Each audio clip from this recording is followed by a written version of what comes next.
प्यासे पंछी नील गगन में गीत मिलन के गाएं, गीत मिलन के गाएं। इस मेले में हम हैं अकेले, साथी किसे बनाए, गीत मिलन के गाएं। ये परिंदे थोड़ी देर पहले आसमान में उड़ रहे थे। उड़े, थोड़ी सी थकान जाहिर हुई, लौट के फिर अपनी तलैया में आ गए, क्योंकि यही इनका ठिकाना है। इन परिंदों की अपनी एक अलग दुनिया है। ये जल ग्रहण करते हैं और थकान दूर करते हैं और फिर उसके बाद ये उड़ने लगते हैं।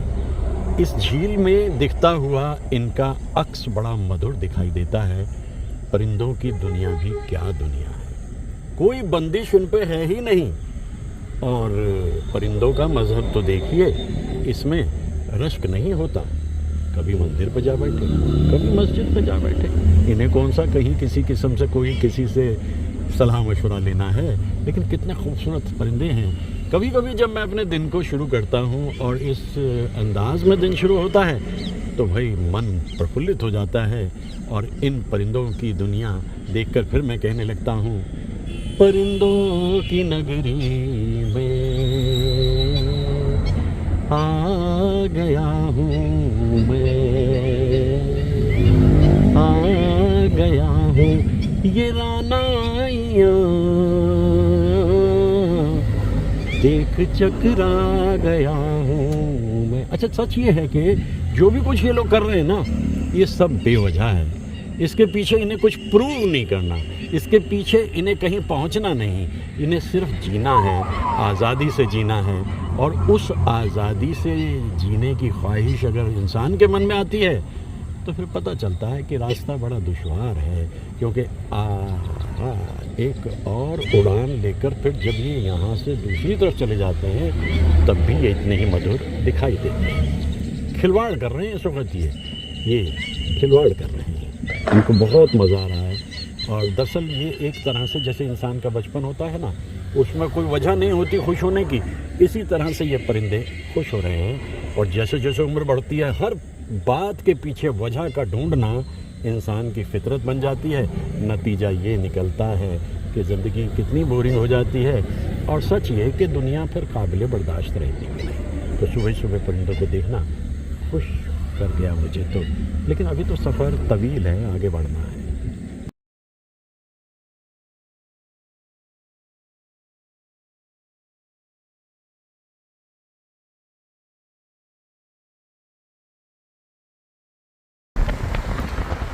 शुरू हुआ एलिवेटेड कॉरिडोर।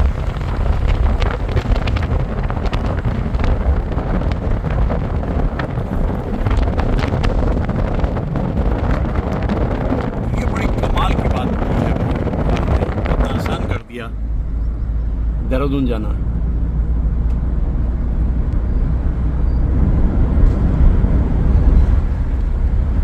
काफी ऊंचाई पे उठाकर इसको बनाया गया है और नीचे से जानवर आ जा सकते हैं, ऊपर से इंसान आ जा सकते हैं।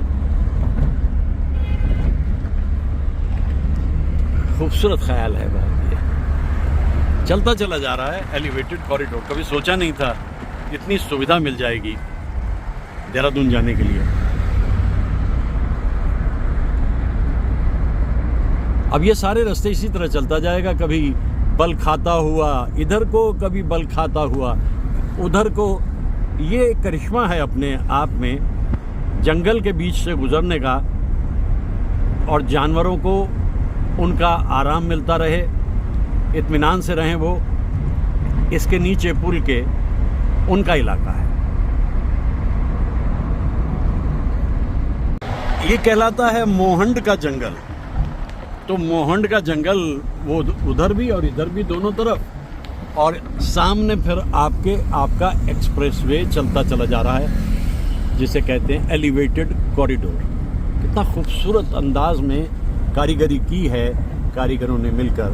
एक आसान सा रास्ता, सुलभ सा रास्ता मिल गया। और वो रहा मोहंड का जंगल। यहीं से दिखाई देने लगती हैं शिवालिक की चोटियाँ। ये ऊंचे ऊंचे चोटियाँ दिखती हैं और ये कॉरिडोर साथ साथ चल रहा है। ये करिश्मा है यकीनन।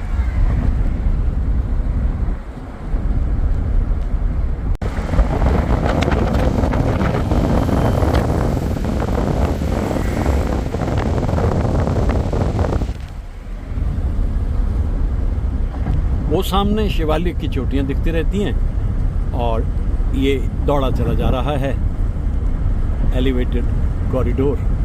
लगभग मेरे ख्याल से 18-20 किलोमीटर का फासला 15 मिनट में आप तय करके सीधे देहरादून के बॉर्डर पे आ जाते हैं। सोचा था कभी ऐसा?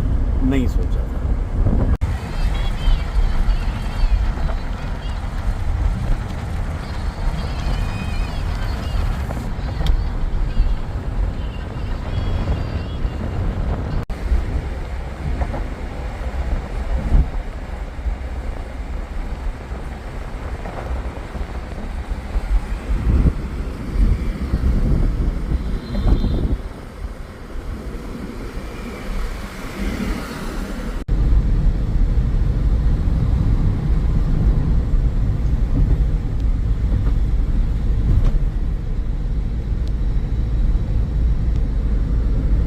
रास्ते में एक बरसाती नदी पड़ती है जिसके ऊपर एक पुल बना, फिर दूसरा पुल बना। लेकिन इन्होंने क्या किया है कि इस कॉरिडोर के बनाने के लिए नदी के बीच में ही पिलर लगाए, और नदी के बीच में पिलर लगाने से काम और ज़्यादा मुश्किल तो था लेकिन पहुंचना आसान हो गया। ये बड़ा एक करिश्मा है। कंस्ट्रक्शन कंपनी ने बहुत अच्छे ढंग से इस काम को किया है। पहले इस बस में हम जाते थे तो कभी कभी 3-4 घंटे भी लग जाते थे। सड़कें टूटी फूटी थी, पहुंचना मुश्किल होता था। और अब देखिए आप इत्मीनान से सहारनपुर से पहुंच जाते हैं देहरादून 70 मिनट्स के करीब। ISBT तक तो पहुंच गए। उसके बाद जब शहर में आप पहुंचेंगे तो भाई जो कोहराम, फिर भीड़ भड़क्का दिखेगा। भाई वो तो अब हर शहर में ही हो रहा है, उसमें आप क्या कर सकते हैं, वो अख्तियार में आपके है नहीं।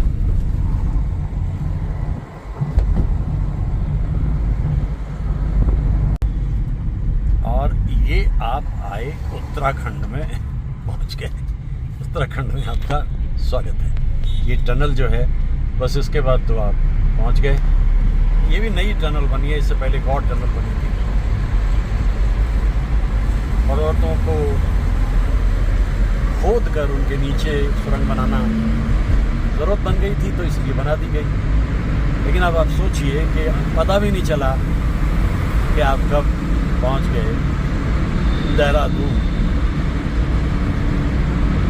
टनल पार करने के बाद थोड़ी दूरी पे आपका अपना ठिकाना आ जाता है। ये अपने ढंग में एक बड़ी कमाल की कंस्ट्रक्शन हुई है और इससे बहुत आसान हो गया सहारनपुर देहरादून के बीच का रास्ता। बहुत ही खूबसूरत शहर अब भी है, लेकिन भीड़ बहुत हो गई। लेकिन किस शहर में भीड़ नहीं है? हर जगह उतनी ही भीड़ है। लेकिन देहरादून में भीड़ का होना थोड़ा अजीब सा लगता है, क्योंकि लगभग 60 बरस बाद अब उसकी ज़िंदगी वो नहीं रही देहरादून की जो उस ज़माने में जब मैं पहली बार आया था 1965 में। और एक फ़िल्म देखने आया था, फिल्म का नाम था चाचा चा। छोटा सा नन्हा सा बच्चा था, भागा चला दौड़ा और फिल्म देखी चाचा चा। कमाल के रफ़ी साहब के गीतों की वजह से वो फिल्म मैंने देखी। चंद्रशेखर साहब ने उस फिल्म को बनाया। तो ये आप पहुंच गए लगभग बॉर्डर पे देहरादून के। इससे आगे आपको कहाँ जाना है? हर तरफ आपको भीड़ भड़क्का मिलेगा। चॉइस आपकी है कि आप कैसे उससे पार होके निकलते हैं। तो ये आ गए गरम गरम समोसे। तो भैया दो रख देना, 2 जगह। और मुझे खाएंगे। और मुझे खुशी ये है कि इन समोसों को मैं क्या बताऊँ आपसे कि इतने लजीज हैं ये। और कम से कम 40 से 45 साल हो गए हमें इस समोसे को खाते हुए। ये जो सेहत बनती है इसी से बनी है। और अब हम खाने जा रहे हैं और ये हमारे सिंह साहब हैं। एक ज़माने के इनके वालिद साहब यहाँ बैठते थे, वहाँ बैठे होते थे, बड़े खामोश तबीयत। 45 साल में हो गए हैं यहाँ पर आते हुए, कम से कम 72 साल से ये दुकान मौजूद है। और ये राजपुर है, देहरादून से बाहर निकल के जाओ, अभी भी ये फिर भी थोड़ा बचा हुआ जगह है। तो मुझे बड़ी खुशी है कि मैं सिंह साहब के पास आया था। मैं जब भी कभी कहीं जाता हूँ तो एक कलम ज़रूर भेंट कर देता हूँ, अगर आपको याद होगा कलम आपके लिए ये थोड़ा सा कलर चाहता हूँ, ये आपके लिए मेरी दुआएं भाई सर। ये अब्बा इनके वालिद साहब उस ज़माने से, और 45 बरस तो पक्के हो गए। मैं बाइक पे आता था, अब ये मुझे याद करा रहे थे साहब, अरे आप बारिशों में यहाँ पे आते थे। बिल्कुल सही, जब बारिश होती थी तब मैं आता था। और ऐसे समोसे आप ढूंढ लो, आपको ढूंढे मिलेगी। ये दरअसल क्या है कि पकौड़े होते थे बेसिकली, अभी भी शाम को, वो शाम को 5 बजे के बाद। हाँ, परंपरा मेंटेन है। 5 बजे के बाद यहाँ ऐसी लाइन लग जाएगी कि सही। अब तो लोग चौकी मोमो में ज़्यादा क्वालिटी है जो अपने पुराने लोगों को पसंद।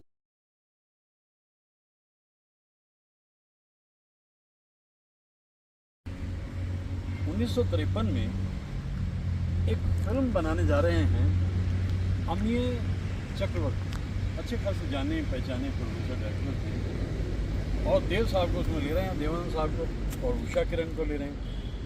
संगीत शंकर जयकिशन का, गीत लिखे हैं शैलेंद्र जी।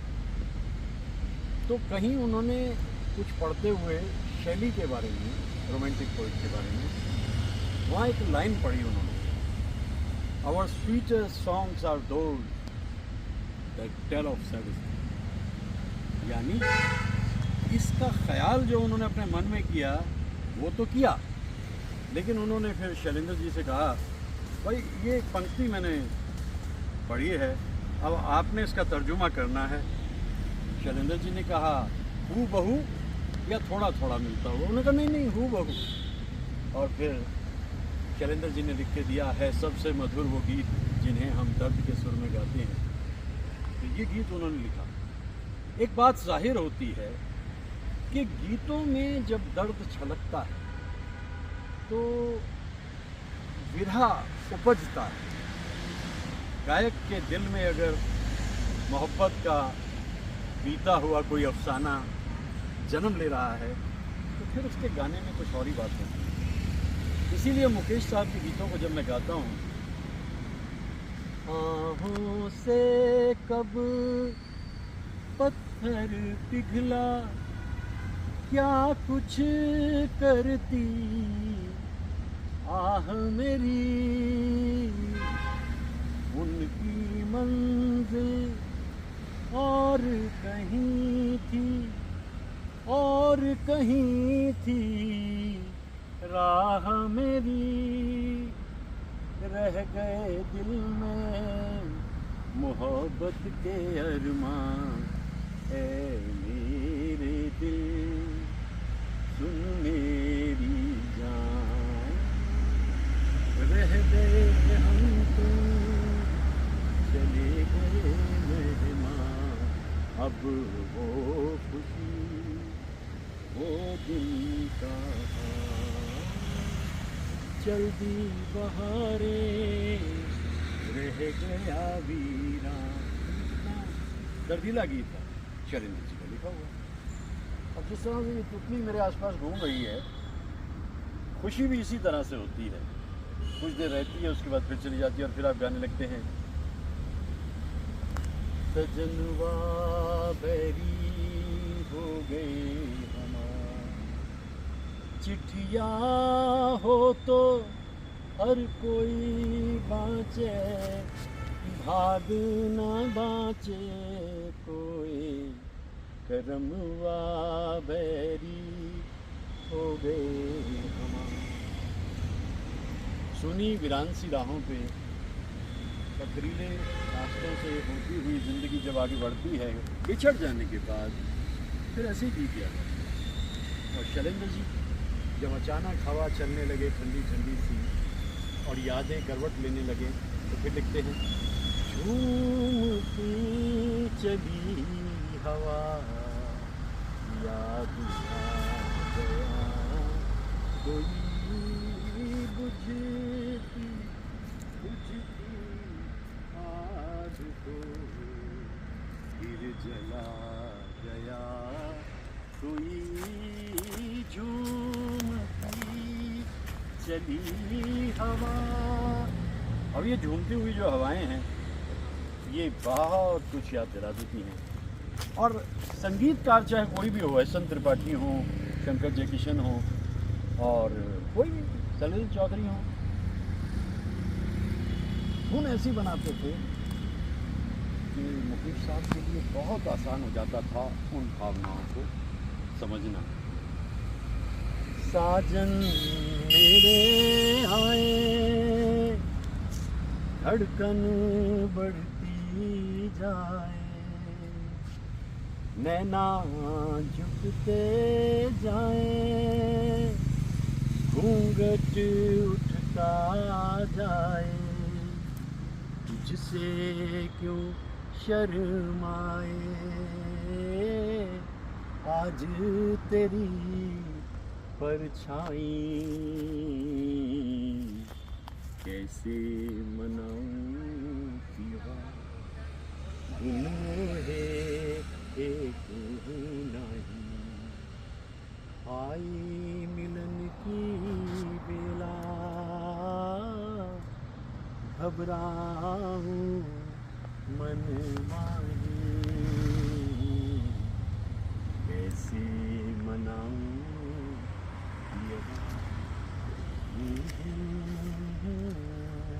शैलेंद्र जी को सबसे बड़ी एडवांटेज थी उन्हें कोई फर्क नहीं पड़ता था, संगीतकार कोई भी हो, एक्टर कोई भी हो, लेकिन जब वो मुकेश साहब के साथ काम करते थे भाई तब तो उन्हें भी लुत्फ आ जाता था और मुकेश साहब को भी। मुकेश साहब तो काहे करते थे भाई, अगर आप मुझे 10 गाने दे रहे हो ना उसमें एक गाना दर्दीला दे दो, बस वो दर्दीला गाना ही जो है वो मुझे भाएगा और मेरा दिल उसे एक अलग अंदाज में गाएगा। ये है वो ज़िंदगी जिसकी आड़ी तिरछी पगडंडियों सड़कों से होते हुए मिलते भी हैं, बिछड़ते भी हैं और उसके बाद फिर एक लंबी तन्हाई, खामोशी, सरगोशी और उन गीतों का याद आना जिन गीतों में वो ज़िंदगी बसती है। गीत अतीत, बिछड़े मीत और बिसरी प्रीत, ये सब कुछ उन गीतों में नज़र आता है। उन कलाकारों में इतना हुनर होता था, सुने वीरान रास्ते, अलग दुनिया।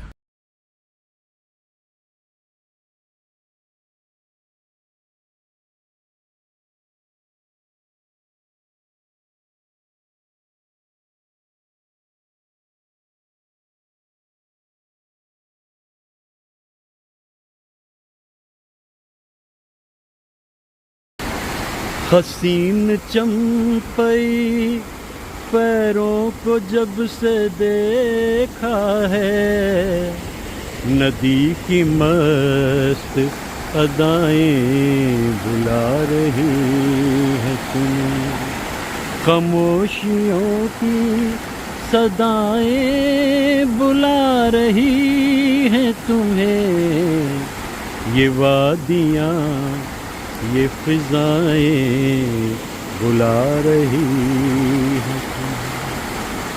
मेरा कहा न सुनो दिल की बात तो सुन लो, हर एक दिल की सदाएं बुला रही हैं तुम्हें, खामोशियों की सदाएं बुला रही हैं तुम्हें, ये वादियाँ ये फिजाएं बुला रही। मैजिक ऑफ रफ़ी साहब, रफ़ी साहब की आवाज़ एक नदी के बहाव की तरह से गाती, गुनगुनाती, चहचहाती, इठलाती हुई आवाज़। और मैं याद करता हूँ कहीं भी जाकर उन गीतों को जो रफ़ी साहब ने गाए थे।